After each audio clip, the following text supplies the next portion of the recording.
Hello there guys, what is going on? Son of Chelsea back here again for another edition of Let's Talk Chelsea. Hope you're doing well and keeping safe on this Sunday. Chelsea are the kings of Europe once again. Chelsea are the kings of Europe. Champions League winners 2020-21. 9 years after we won it for the first time in Munich, in Porto last night. I hope you guys are recovering. I'd advise orange juice is a really good way to get over tiredness and maybe a hangover. Just a little piece of advice for you guys. But today I'm going to try and reflect on the game and do more of a rational perspective that unfortunately I couldn't give you last night because it was a real mess as expected. I mean, I didn't really dive into performances, tactics and all of that good stuff. That's why I want to do in today's video, but also react to some of the big pieces I've seen, great pieces I've read since the game last night that I suggest you go and read as well to really soak in this amazing moment for this football club. And as well, Thomas Tuchel, it appears now after him and Roman met on the pitch for the first time in person last night that he's going to have his contract extended, and we'll get into that stuff as well. But make sure guys, come on, Chelsea are champions of Europe. You hit that like button if you're happy Chelsea are champions of Europe. You just have to do it. It's non-negotiable. Hit that like button. Also hit that subscribe button. So much content coming up on the channel as we get closer to the Euros now, as we're at the end of the season. But of course, we're going to be reflecting on one of the biggest nights in Chelsea's history for quite a bit now, just before we get to that Euros. And of course, moving into next season. So hit that subscribe button, the notification bell, and all of that good stuff. But of course, last night, as I said, my reaction to it was more of a reaction. It wasn't really a review. So to give you more of a review after seeing the game back a bit and thinking about it a little bit more, I think the story of last night, a bit like how the final in Munich very much reflected the journey to Munich. I felt that the game last night very much reflected the journey to Porto, if that makes sense. In Munich, it was all about chaos. The amount of ups and downs coming back from adversity, Napoli being 3-1 down in the first leg. You think about the Barcelona game, even the Benfica game. And of course, Munich itself, it was chaotic. Chelsea were constantly written off within games and coming back. This game very much summarised what Tuchel has done. You think about the Atletico Madrid and the word control coming back for Chelsea again. I think all of us, obviously I'm speaking for myself, but I think a lot of people expected something to go wrong at some stage throughout all of the legs, of all the ties up to the final. The Atletico Madrid game, you think about the first leg, the 1-0, but especially the sense of control in the second leg, the 2-0, limiting big teams to big chances against us. And that's what Tuchel has done. The amount of clean sheets we've got, Edouard Mendy has got in this competition this season, truly staggering. And you saw that again last night. I mean, it's just incredible when you look at the stats and the limited amount of chances Man City had. It shows you the quality of defending. So the fact that we won 1-0 in that sort of sense and the way it went, it very much I think went with what we've been doing up to this stage and why we're at this stage of the competition. The 3-4-2-1 has been such a big thing for Thomas Tuchel, hasn't it? And it's at times, especially in the second half, it looked like a sort of a 5-4-1. Kai Havertz at times up there, Timo being replaced by Christian Pulisic. We didn't have as many counter-attacking opportunities. I believe we only had one, which could have and probably should have been a goal by Christian Pulisic, because it would have made us all a lot more comfortable going into those final minutes, that 7 minutes of added time. But you saw the defensive shape again and how difficult it is to break down Chelsea in our defensive setup, especially against teams who have a lot more possession. It works in this type of game, and why Tuchel has mastered the big games. I think it's that other side that we've been frustrated with Chelsea, is when Chelsea have to be a lot more dominant in games and take more risks. That is the threat we have. But in games like last night, where you saw the compact shape, it's so difficult for brilliant teams like City to find their way through. The only time they really got sort of in behind us was hitting the ball over the top, a bit like the way Chelsea were to try and get round City. And I think that shows you the defensive organisation Thomas Tuchel has put into this team in such a short space of time. I mean, the lack of defensive organisation we've had in recent seasons, players like Jorginho in particular, who've really struggled, putting them in a system that works for them and looks so resolute. And of course, some outstanding individuals involved with that, absolutely. But I think absolutely the tactical side of the game, Tuchel has absolutely mastered, and seeing that defensive shape and organisation is going to serve Chelsea so well, not only moving forward generally, but I also think in European competition. Tuchel has mastered it, hasn't he? And you feel like with Tuchel, we've always got a chance in this competition moving forward because he does have this base now to build on with the future. I think we have to talk about Pep Guardiola. All week, if you've been watching my coverage and sort of my build up with Adam Newson, with Dan McCarthy, a question I constantly posed was, would Pep overthink this? And one of the things I said was, would it be probably Chelsea's best hope, really, is Pep Guardiola overthinking something? Which he eventually did. When we all saw the team and we saw no DM, we saw no Fernandinho or Rodri, I felt at the time, and I tweeted this out, that it was either going to be something that was once again Pep overthinking in a big Champions League game for Man City, or chapters were going to be written about this decision as sort of a genius move by Pep Guardiola in one of the biggest games in football. It was the former, it wasn't the latter, and luckily for Chelsea that worked. I don't know why he doesn't put a DM in there. None of us know. I think most people in football don't understand it. Now, does that lead to the goal itself? Really, it's Zinchenko losing his man and Timo Werner dragging the centre-backs out. But you do have to question why a DM wasn't there. But I think from a positive sense of Chelsea, and not, we won a Champions League, who cares, right? But I think that shows you is what I think Tuchel has done to Pep Guardiola over these 3 games. Maybe questioning himself, making Pep overthink things and think that maybe Tuchel was going to do something different in the Champions League final. Well, really what Tuchel done was what he's been doing with Chelsea for a number of weeks now and months. Obviously, what we saw from that performance was very reminiscent of the big wins away from home, the 1-0 wins we've got under Tuchel in big games. And I think that's credit to what Tuchel has done and why Pep respects Tuchel so much, because they are very alike. Their belief in positional play, their belief in rigorous sort of organisation. I think that's what both of them do, and sometimes it does let them down, maybe overthinking, and that's a big call that I'm sure for Man City fans will be discussed for a long time. For Chelsea it worked, but I don't think that's solely the reason they lost the game. I think when they did have a DM against us in the FA Cup semi-final, a similar game played out, so I don't think that was the sole reason, but it was very interesting that at this stage Pep made that choice, and maybe that was a key reason why Chelsea just edged it in the end, it obviously being a close game. But the goal itself, a Mason Mount pass through to Kai Havertz. Mason Mount, the player of Chelsea's season in the biggest game of his career, playing the ball through to Kai Havertz, who's had a struggle. For months I've been saying that his career, he actually gets better in the second half of the season, and wow, what a way to do it. A legend-making goal. I mean, that goal, a bit like Fernando Torres against Barcelona, a bit like Didier's header and penalty against Munich, that goal will be replayed over and over again. That's the type of goal that goes up there with Frank's goal against Bolton in 2005, Peter Osgood's goal against Leeds in 1970. Those are those moments that will be replayed over and over again by Chelsea fans. He's 21 years old.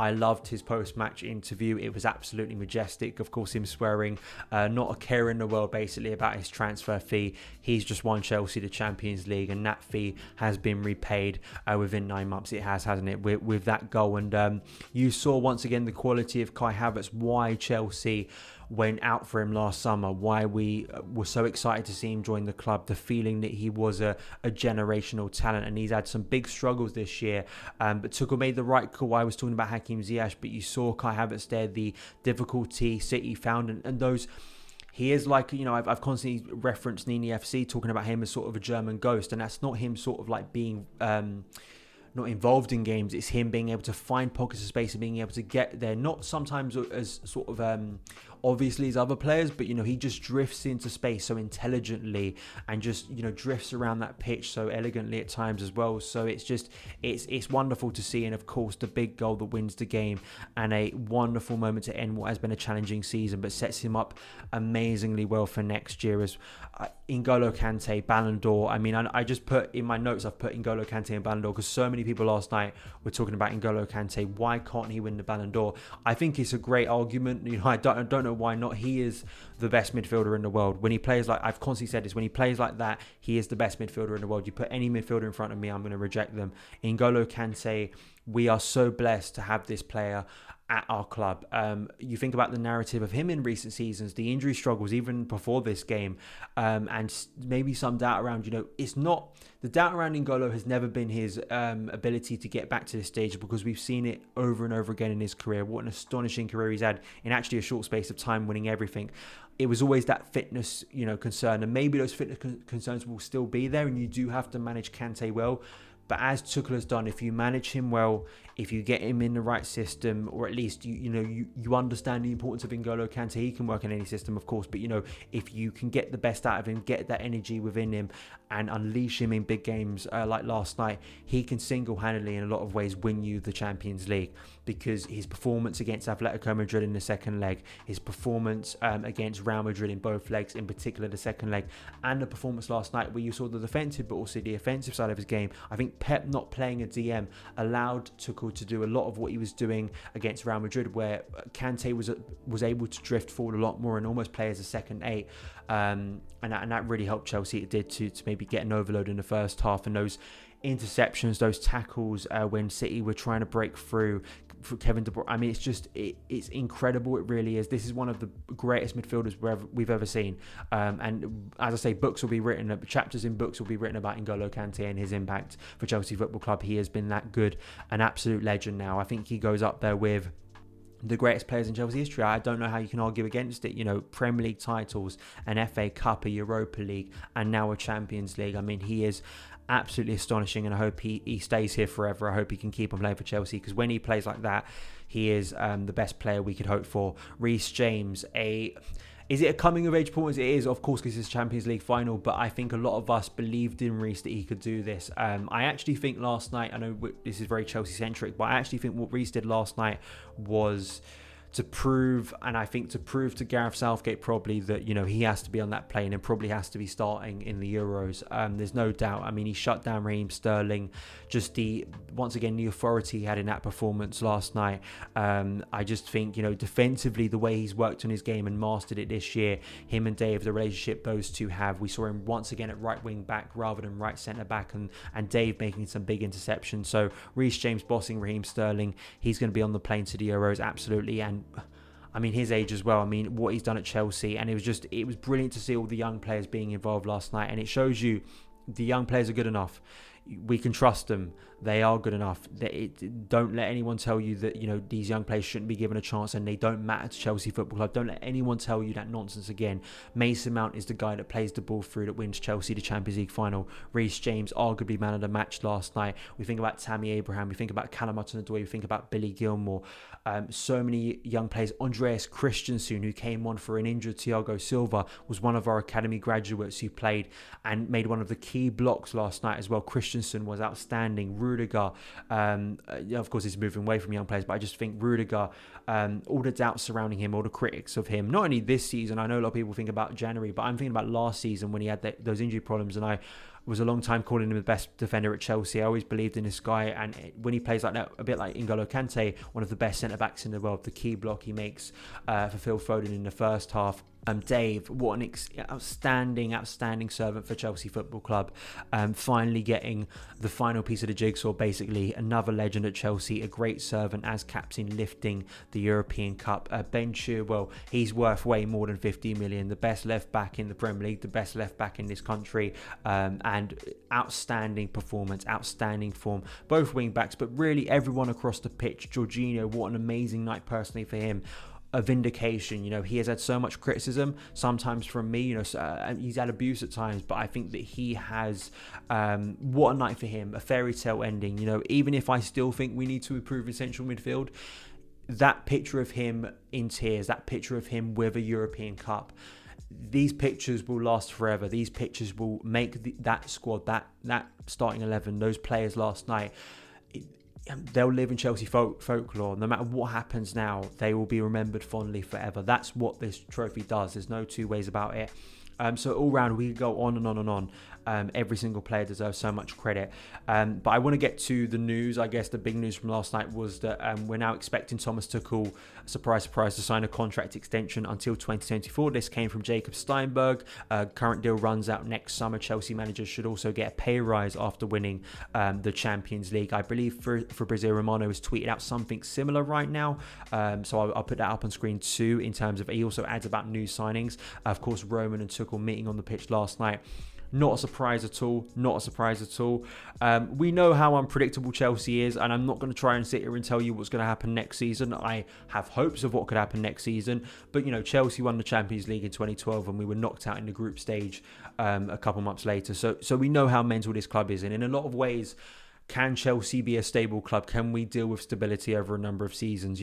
I sometimes think that this club actually can't work with stability. Our chaos is what fuels this club, and what makes it so predictably unpredictable and so just mental season in, season out. This has been the most Chelsea season I think you could get in memory. If you wanted a crash course of experiencing Chelsea, reporting on Chelsea, being a Chelsea fan, this is it right here.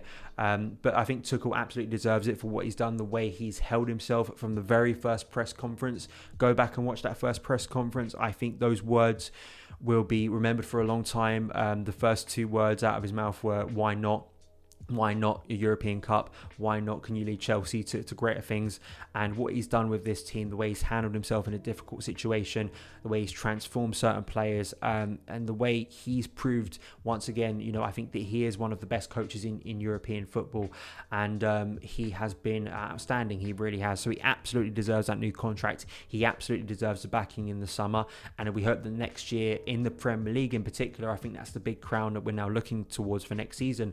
Can we go to that next step? Can we finally put ourselves back in the hunt for a Premier League title? That's the next thing for this squad to do, and you really hope with Tuchel, the visionary that he is, with the tactical acumen he has, can really instill his plans over pre-season, can get some new players into this squad, can take us to another level, because there are still things within this squad that I think we've just of course won the Champions League, so I'm not complaining, but there are still things, especially in the Premier League, that we want to improve on, and he's got such a wonderful platform now to do it, and you hope that the Champions League, a bit like in 2012, will attract a lot of players to Chelsea and will make people feel that this is not the end of an era. And I do want to shout out this piece from Liam Toomey in The Athletic, that Chelsea Champions League win is only the start for this side.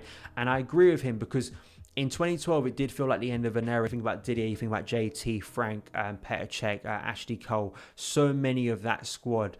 It was very much their last chance to win a European Cup. There is a sense with this squad, there are some players within it, the older players like Dave, like Jorginho, maybe like Rudiger, who I don't think will be here that much longer, but brilliant players at the moment. But I'm saying, older players within the squad that you would look towards and say, okay, are they going to be here in 5 years' time? Probably not. But the younger players absolutely will. There is a sense, there is such a young core to this squad that they can take this to another level basically, and can use this to really start a new era at Chelsea, hopefully of greater success, and that's what we really hope. So I think it's a brilliant piece from Liam Toomey that I definitely suggest you go and read. Just to pick out a piece here, individually and collectively they reached a level of tactical, technical and mental excellence that most footballers spend entire careers trying and failing to achieve, and now they have years to continue to benefit from everything they have learned during this Champions League run. And I think that's a great way to summarize it. I will have more content. Me and Jay McIntosh are going to be doing our podcast today or tomorrow, so obviously we'll be reacting, and I'll probably release a clip about that. I'll probably have more videos out in terms of news, in terms of reaction. Chelsea are champions of Europe once again.